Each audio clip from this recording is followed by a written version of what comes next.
next topic. And really, this goes exactly where we are, right? We have to start, and this is what we have to all start doing. What does our current systems, because we just talked about what we're not going back to.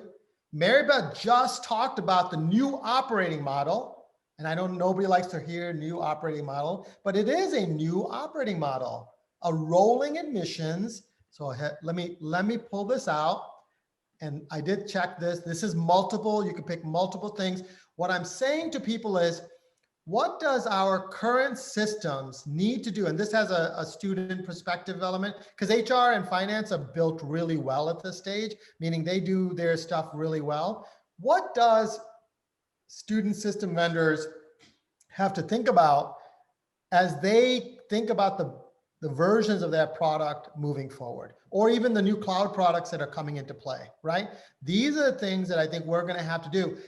And the reason I want to understand this is this isn't a, we won't do these things in an implementation. These are the discussions we need to have, like I just said to Mary Beth, like we should have this discussion before folks like Mark and others are designing a system so they understand what the new future is. And the new future doesn't have to be one product line. It doesn't have, like we live, if you guys open up your app, how many different apps do you use designed by different people that integrate with different things, and yet you are now able to really do amazing things because different things come in? Why couldn't we have systems that work that way? And that could be another discussion. Mark will come and hammer me because I've never designed the actual back end of a system, but I love that discussion. So we had 17 people, the folks, this is rolling admissions, financial literacy and billing, managing that, course offerings, the on-demand world, similar to what Mary Beth could have made this list up when I was doing it, but it's all of these things are here, right? And the piece that I always talk about is the alumni engagement. Right now, if you talk to anybody that is getting anything from their respective alumni offices, it's about give me a donation. It's never about let me teach you something new. Let me get you back of my community. Let me start engaging you first before I ask you for some money. Like the whole model of the way the system is built, it doesn't really resonate for people, right? So, and then there's two people that have other. I'd love to hear those people tell me what those others are. So I'm going to close it up. I'm going to give you about 10 seconds. If you guys can pick your selections really quick, and others want to chime in. And Mary Beth, you could probably run this session for me at this point. All right, let me give you the end result. And I'll share. And this one I did really well, right? So course offering that becomes flexible and on demand. That's a new operating model. It's not what we've designed our student systems to be. It's not what, even the way that we do HR isn't built that way. I'm sure our financial systems aren't built with this on-demand model. This is great. And it goes right to the academic paths, right? Every community college president is having this discussion. Every one of them is saying, how do we create different paths and different values for serving the students? So it's a fit for purpose model, right? So I have these 4 things that I always talk about. Lifelong learning model has to be thought of as we move forward away from a traditional. You have to move from a earn it model to a learn it model where you're not, everything isn't based on 120 hours, it's a 32, 16-hour term. Like everything is about this earn it. How many hours did you get before you get an A? Like everything is on the earn it model, and it is costly. For everything that we're asking offices to manage in an earn it model, either some system is managing the earn it validation or a human is managing it. So when we are designed in an earn it model, you are now making that institution very costly. And the reality of it is we should be in competency-based learning models where is the person learning what they're getting? Do they have the competency to apply what they've taken and move to another system? I know my buddy Keel is probably going to jump on all of that. And then the other two elements is a fit for purpose design, which is the academic paths. You have to design these things that work for, a student who doesn't have 120 hours to both work or even cost, right? A little bit of that. And then the last thing is this time frame. And Mary Beth kind of talked about accreditation is based on a certain set of hours. Financial aid is based on set of time frame hours, right? We have to have accreditors in this discussion. Or the reality of it is Google and all these corporations have to start saying, we are going to take without the 120-hour validation from that accrediting body. We are going to be becoming our own accreditors, working with institutions to build the products that move forward. So I'll stop there. Would love your thoughts on this, because I would love it from a student perspective in the terms of systems, but I also would love to understand philosophically, are these the right things we should touch on? And the two people that said other, I would love to hear what the others are.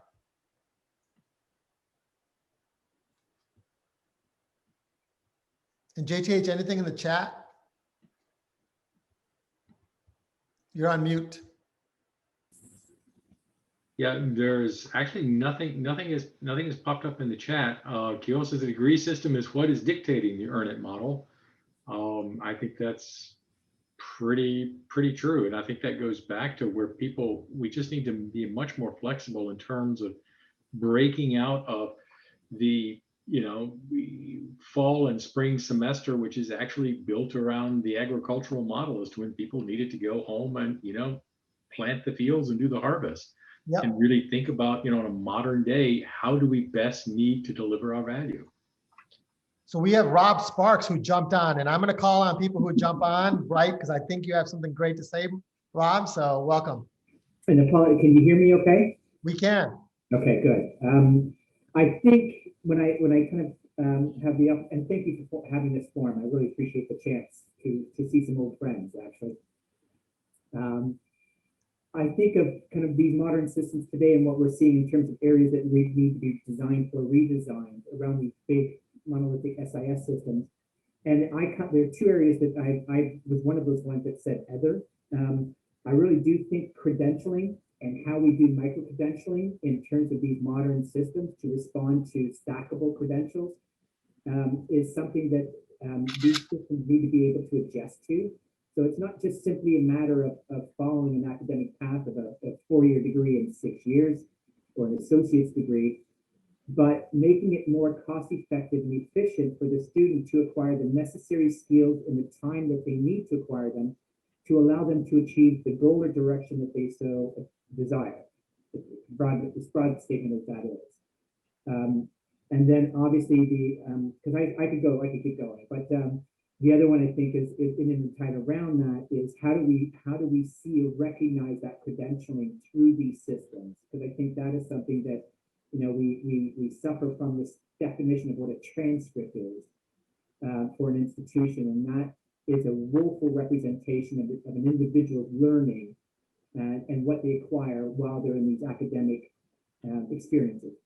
Yeah, no, I love it. I'm a former registrar. I remember having to manage those transcripts, and I carry my transcripts around, and I say, this does not define me. Yeah. Like I walk around, so I do some keynotes, and I start with my transcript. I'm like, this does not define me. A major in this thing doesn't define me. I'm a criminal justice major that has been helping universities and colleges transform. Has nothing to do with my criminal justice, but what I learned there was important, right? It built me who it is. So I do believe that there is what I call digital portfolio credentials. And I know that, some folks are building on that. And I do believe that it is a decentralized model, right?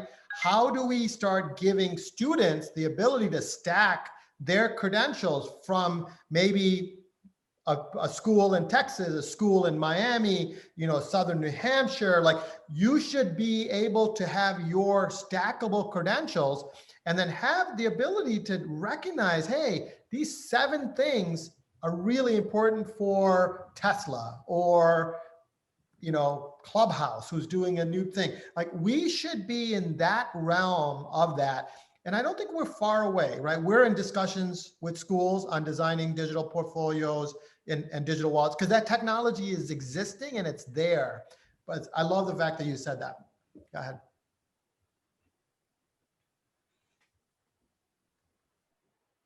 Any other thoughts on that piece? Well, I think that Elliot had to drop, and I think he may be coming back in. He said he's having problems with his Zoom. He said 77% of the poll for flexible and on-demand courses, despite a heavy student unsatisfied body.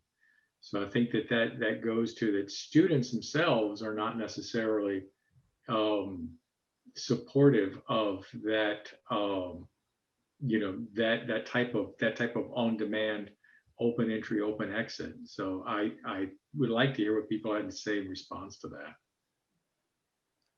Are you saying he's saying that students don't want open entry, open exit? That the 77% of our polls said that the was for flexible and on-demand courses, and it's in the chat here, despite a heavy student unsatisfied body.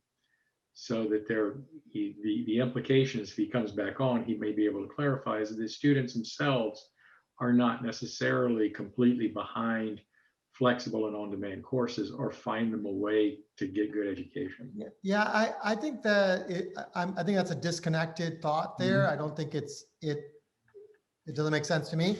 In this sense of 77% saying that, hey, we should be creating on-demand and flexible offerings for students. That has nothing to do with how a student is being educated. That is a platform discussion. That is something we talked about the Clubhouse today. That has nothing to do with offering it on demand, when to offer it. That is a different discussion than the learning experience that a student has. Mm-hmm. That is a different discussion. Yeah. Right now, everyone went in March and said, hey, we're online. And it's a Zoom experience, 45 minutes of people falling asleep. And even our Zoom-ins, if you think about it, the reason we have an hour, right? We have an hour, and honestly, it's an hour and a half. And yet, because we break it up into tidbits, we don't lose people. I've had 34 or 30 people. How many is it now? 29. Man, I wanted to hit the 30, but I had 30. We've had constant people on our Zoom-ins because people recognize, you know what? The next topic is going to be really relevant to me, right? And we've been very successful on these micro bursts of content. Our summit, when we did it, think about that. We had 20 sessions. We had 70 people every time sitting in on 30-minute topics, right, from thought leaders who normally speak for 45 minutes to an hour. Anyone that speaks for 45 minutes to an hour, you should think, do you want to waste your time on that? Because it is time consuming in the world that we live in. It is time consuming. So I think some of this way that we approach learning is going to come from using it a little bit different by the micro innovations we have in our market. So. Yeah, and I think that you're even seeing that from a professional development perspective, Matt, like on the talent management side, people that work and deploy LMSs, more of the content is going towards micro learning because people have jobs to do, right? And they still want to grow and develop, but they don't have time to sit down and sit through a 3-hour LMS course. And this is why I'm a big believer we have to have term limits on people's employment and what I mean by term limits in responsibility. Like I'm not telling you that the registrar has to go into pasture. No, the registrar should go take that skill that they have. He or she should go do something else at a campus that allows them to bring new ideas there. It also brings new people into that registrar's office. And I'll be honest, 30 years ago when I ran a registrar, if someone said, hey, you gotta leave, I'd be like, man, I'd be crying. I get it, I understand it.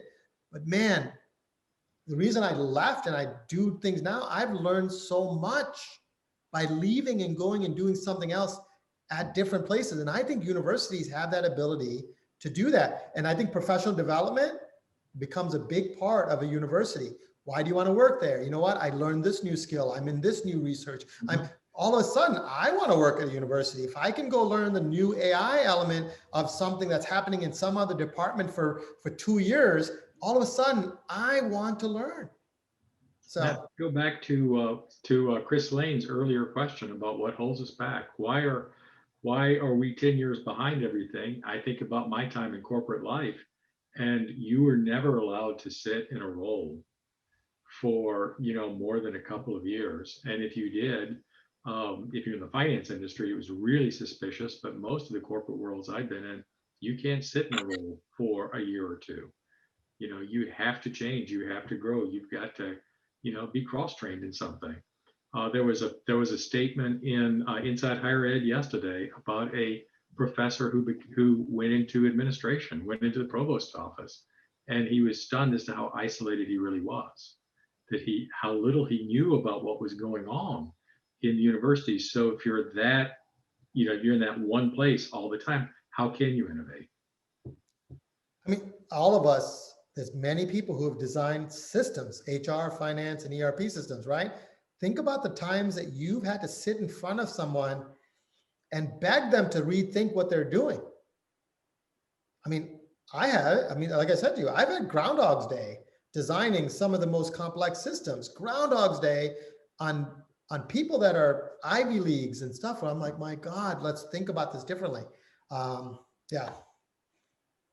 But at many institutions, to go on what John was saying, this is not encouraged at all. It's like, faculty, you stay and you grade your stuff. We even, barely can go to, department chair. It's kind of like, yeah, we're going to pick from faculty, but we're going to pick someone that is going to keep, the boat floating and not rocking it or anything like that. Because, oh my God, if we get someone that is going to rock the boat, that's it. We're going to, and we're not encouraged at all to look at anything outside grading or grading.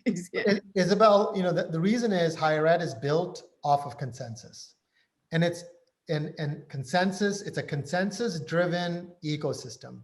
So that's what it is. So 99-1 is still a tie, right? And you're going to have to deal with that. I think part of this is we're going to move from a consensus-driven ecosystem, because if people don't change, outside factors is going to make you change. So you know what? There's schools that didn't want to change. And every morning I look at the paper, not paper, sorry, my electronic newsletters that I get, and I send it to my Slack in my practice of all the schools that are truncating, reducing staff. Like the reality of it is they're too late.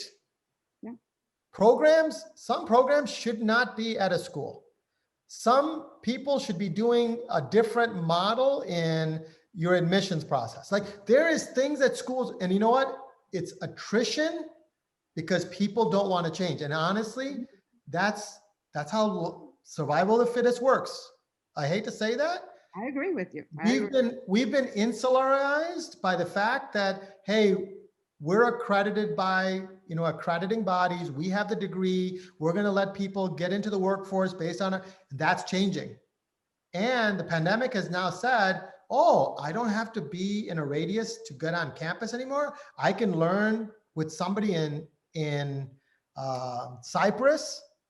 I have somebody in here that learns in Cyprus. No, and this is what I'm saying is this competition is beyond your four walls of your campus now. Yeah. Southern New Hampshire, Arizona State, Maryville, all these schools we work with they're not meaning to compete, but they are competing. It is an ecosystem. And like I said, the school in Miami recognizes it, and we probably are going to need to help them rethink what they do. So yeah, I agree. I think only the schools are going to recognize that and put something, change, are going to survive. And that's what I'm trying to tell my colleagues to come on board with that. And they're like, when are we going back to normal? Yeah, and you're going to have that. You're going to have that because every school can, starvation isn't an immediate death. It's a slow death. I hate to say that. What I think it's kind of a little bit not dangerous, but kind of is going to bring another roadblock, is that when people like department chairs and dean have this mentality, because those are the ones that are supposed to encourage faculty and staff to change, to embrace new things. And if they are like, no, you cannot do that, non-tenure faculty are not going to take the risk of not getting tenure because they go against their chair. So it's interesting. I did a keynote for a school on future work. The chancellor brought me in, and the provost loved what I said. And what she did was, I can't say this, so can you say it? So then the next day they set up a luncheon where I spoke to the faculty on future of work, right? And in that session, I did my spiel on future of work and how engagement has to be done different and how you have to work with students differently. I had a professor stand up and say, I want to make everything that my student does hard. And I looked at him like, because I need him to be built. I need some grit to be built on him or her. And I looked at him and I said, can you put that in a Twitter? Can you put that somewhere on your website? That's what you want your students to go through? Because you know what? If you believe it, say it. Stand on the why. I'm not telling you not to do that. If you're the school that's going to build the grit of the new workforce, go ahead and say it. If you can't say it, that isn't your why, right? And I remember he didn't have anything to say with me after, because I said, if you want to say that out loud to your students, 1, they're not going to take your course. 2, they're not going to come to your program. 3, they may not come to your institution. And it's a school that's struggling, right? It's that discussion they're having.